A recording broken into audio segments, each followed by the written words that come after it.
ಕುತ್ತಾರು ಪದವು ಮಂಗಳ ಸೇವಾ ಸಮಿತಿಯ ಬಾಲ ಸಂರಕ್ಷಣಾ ಆಶ್ರಮದಲ್ಲಿ ಬಿಜೆಪಿ ರಾಜ್ಯ ಉಪಾಧ್ಯಕ್ಷ ಬಿವೈ ವಿಜಯೇಂದ್ರ ಅವರು ತಮ್ಮ ಹುಟ್ಟುಹಬ್ಬವನ್ನು ಸರಳವಾಗಿ ಆಚರಿಸಿಕೊಂಡರು.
ಬಳಿಕ ಮಾತನಾಡಿದ ಅವರು, ಹುಟ್ಟುಹಬ್ಬ ಆಚರಿಸುವ ಉದ್ದೇಶವಿರಲಿಲ್ಲ. ಆದರೆ ಕಾರ್ಯಕರ್ತರ ಒತ್ತಾಯಕ್ಕೆ ಮಣಿದು ಸರಳವಾಗಿ ಆಶ್ರಮದ ಮಕ್ಕಳ ಜೊತೆ ಆಚರಿಸಿದ್ದೇನೆ ಎಂದರು.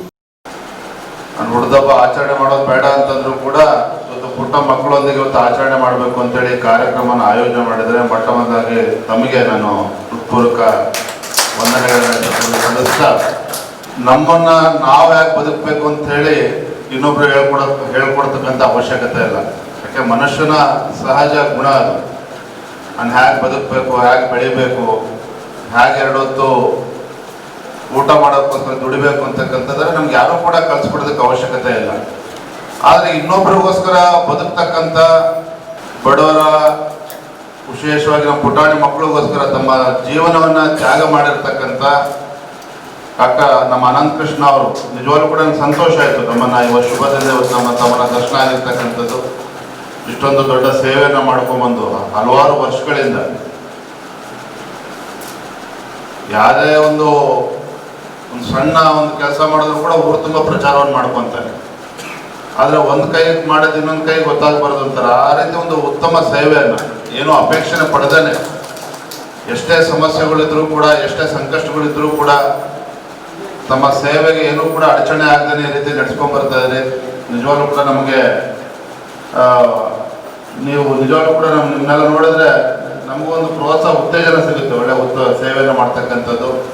ರಾಜ್ಯದ ಮುಖ್ಯಮಂತ್ರಿ ಯಡಿಯೂರಪ್ಪನವ್ರ ಮಗ ಅನ್ನೋದಕ್ಕಿಂತ, ರಾಜ್ಯದ ಮುಖ್ಯಮಂತ್ರಿಗಳ ಮಗ ಅನ್ನೋದಕ್ಕಿಂತ ಹೆಚ್ಚಾಗಿ ನಮ್ಮ ಯಡಿಯೂರಪ್ಪನವ್ರ ಮಗ ಬಂದಿರ ಅಂತೇಳಿ ನಾನು ಭಾಳ ಹೆಮ್ಮೆಯಿಂದ ಖುಷಿಯಿಂದ ನೋಡ್ತೇನೆ. ನಿಜವಾಗ್ಲೂ ಕೂಡ ನನ್ನ ಹೆಮ್ಮೆ, ಯಾವ ನನ್ನ ಪೂರ್ವ ಜನ್ಮದ ಪುಣ್ಯನೋ ಗೊತ್ತಿಲ್ಲ. ಯಡಿಯೂರಪ್ಪನವ್ರ ಮಗ ಆಗಿ ನಾನು ಕೂಡ ಇವತ್ತು ಭಾರತೀಯ ಜನತಾ ಪಕ್ಷದಲ್ಲಿ ರಾಜ್ಯ ಉಪಾಧ್ಯಕ್ಷ ಆಗಿ ಪಕ್ಷ ಸಂಘಟನೆಯಲ್ಲಿ ನನ್ನನ್ನು ನಾನು ತೊಡಗಿಸ್ಕೊಳ್ತಕ್ಕಂಥ ಅವಕಾಶ ಹೊತ್ತು ನಮ್ಮ ರಾಜ್ಯಾಧ್ಯಕ್ಷರು ಕೂಡ ನನಗೆ ಮಾಡಿಕೊಟ್ಟಿರ್ತಕ್ಕಂಥದ್ದು. ಈ ಸಂದರ್ಭದಲ್ಲಿ ನಾನು ಹೆಚ್ಚೇನು ಹೇಳೋದಕ್ಕೆ ಇಚ್ಛೆ ಪಡೋದಿಲ್ಲ.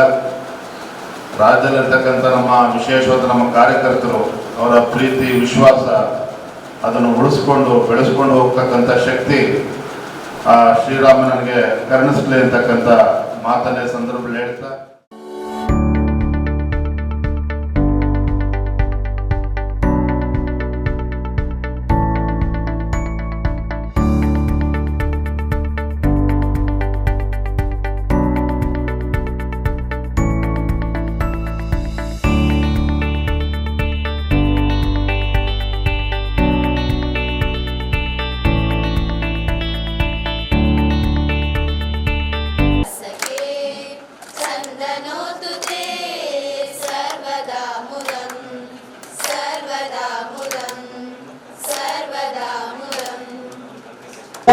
ನಾಯಕ, ರಾಜ್ಯದ ಮುಖ್ಯಮಂತ್ರಿಯಾಗಿ ನಮ್ಮೆಲ್ಲರ ಕಣ್ಣ ಮುಂದೆ ನಿಂತು ಈ ರಾಷ್ಟ್ರಕ್ಕೆ ಬೇರ್ಪಡುವಂತಹ ದಿನ ಖಂಡಿತವಾಗಲಿ ಅಂತ ನಮ್ಮೆಲ್ಲ ಕಾರಣಿಕರ ದೇವತೆಗಳಲ್ಲಿ ಪ್ರಾರ್ಥನೆಯನ್ನು ಮಾಡ್ತೇವೆ. ಅದರ ಜೊತೆಗೆ ಮಾನ್ಯ ವಿಜಯೇಂದ್ರನವರು ಮೊನ್ನೆ ಕೊರೋನಾ ಸಂದರ್ಭದಲ್ಲಿ ಮಾಡಿದಂತ ಒಂದು ದೊಡ್ಡ ಕಾರ್ಯಕ್ರಮ, ನಮ್ಮ ಕಿಶೋರಣ್ಣ ಅದರ ಸಂಚಾಲಕರಾಗಿದ್ದು ಯುವ ಮೋರ್ಚಾದ ಒಂದು ತಂಡವೇ ಅವರ ಹಿಂದೆ ಕೆಲಸ ಮಾಡಿತ್ತು. ನಮ್ಮ ಮಂಗಳೂರು ವಿಧಾನಸಭಾ ಕ್ಷೇತ್ರದ ಬಿಜೆಪಿ ಯುವ ಮೋರ್ಚಾ ಅಧ್ಯಕ್ಷ ಸಚಿನ್ ಅವರೇ ಮತ್ತು ಕಾರ್ಯದರ್ಶಿ ಪ್ರವೀಣ್ ಮುದ್ರನಗರ ಈ ಇಬ್ಬರು ಸೇರಿಕೊಂಡು ಇಡೀ ತಂಡ ಈ ಉಳ್ಳಾಳ ಭಾಗದಲ್ಲಿ ಬಹಳಷ್ಟು ಕೆಲಸವನ್ನು ಮಾಡಿದೆ. ವಿಷಯವನ್ನು ಭಾಗವಹಿಸಿದ್ದಾರೆ. ಈ ವಿಜಯನನ್ನು ಯಾಕೆ ಅಂತ ಹೇಳಿದ್ರೆ ನಾವು ಗಮನಿಸಬೇಕಂದು ವಿಜಯನ ದೊಡ್ಡ ಗುಣ ಏನು ಅಂತ ಹೇಳಿದ್ರೆ ಅವರಿರತಕ್ಕಂಥ ಸಾಮಾಜಿಕ ಕಳಕಳಿ. ಒಬ್ಬ ನಾಯಕತ್ವ ಬೆಳೆಯಬೇಕಂತಂದ್ರೆ ಆ ಎಲ್ಲ ಗುಣಗಳು ನಾನೇ ಹೇಳ್ತೇನೆ. ಯಡಿಯೂರಪ್ಪನವರ ಏನೆಲ್ಲ ಗುಣಗಳಿದೆ ಆ ಎಲ್ಲ ಗುಣಗಳನ್ನು ಮೈಗೂಡಿಸಿಕೊಂಡಂತ ನಮ್ಮ ನಾಯಕ ವಿಜಯನವರಿಗೆ ಮತ್ತಷ್ಟು ಶ್ರೀದೇವರು ಒಳ್ಳೆಯದನ್ನು ಮಾಡಿ ಉನ್ನತ ಸ್ಥಾನಕ್ಕೆ ಭಾಗವಹಿಸಿದ್ದಾರೆ. ರಾಜ್ಯ ಇತಿಹಾಸದಲ್ಲಿ ಬಿಜೆಪಿ ಪಕ್ಷ ಕ್ಷೀರ ಕ್ಷೇತ್ರದಲ್ಲಿ ಜಯ ಕಂಡಿಲ್ಲ. ಆದರೆ ಈ ಬಾರಿ ನಾನು ಬಿಜೆಪಿ ಕಾರ್ಯಕರ್ತರ ಜೊತೆಗೂಡಿ ಕ್ಷೀರ ಕ್ಷೇತ್ರದ ಜನತೆಯ ಪ್ರೀತಿ ಗಳಿಸುವಲ್ಲಿ ಯಶಸ್ವಿಯಾಗಿದ್ದೇನೆ.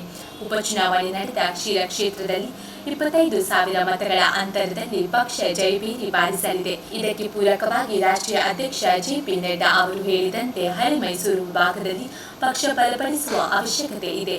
ಕ್ಷೀರ ಕ್ಷೇತ್ರದ ಗೆಲುವು ಹಳೆ ಮೈಸೂರು ಭಾಗದ ಬಾಗಿಲು ತೆರೆದ ಹಾಗೆ ಆಗುತ್ತದೆ. ಆದ್ದರಿಂದ ಹಳೆ ಮೈಸೂರಿನಿಂದ ಪಕ್ಷ ಸಂಘಟನೆಗೆ ಹೆಚ್ಚಿನ ಒತ್ತು ನೀಡುತ್ತೇವೆ ಎಂದು ಹೇಳಿದರು.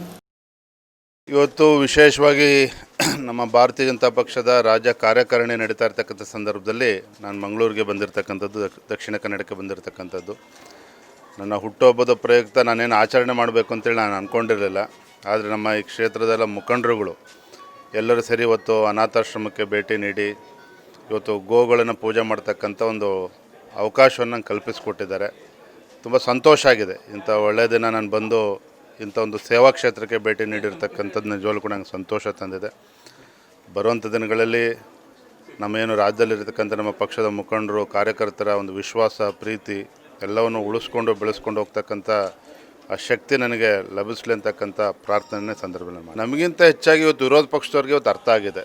ಎರಡೂ ಕ್ಷೇತ್ರದಲ್ಲೂ ಕೂಡ ಭಾರತೀಯ ಜನತಾ ಪಾರ್ಟಿ ಗೆಲ್ತದೆ ಮತ್ತು ವಿಧಾನ ಪರಿಷತ್ ಚುನಾವಣೆಯಲ್ಲೂ ಕೂಡ BJP ಜಯಬೇರಿ ಬಾರಿಸ್ತದೆ ಅಂತಕ್ಕಂಥ ಅರಿವು ಇವತ್ತು ವಿರೋಧ ಪಕ್ಷಕ್ಕೂ ಕೂಡ ಇರತಕ್ಕಂಥದ್ದು. ವಿಶೇಷವಾಗಿ ನಮ್ಮ ಶಿರಾ ವಿಧಾನಸಭಾ ಕ್ಷೇತ್ರ ರಾಜ್ಯದ ಇತಿಹಾಸದಲ್ಲಿ ಯಾವತ್ತೂ ಕೂಡ ಅದು BJP ಗೆದ್ದಿಲ್ಲ.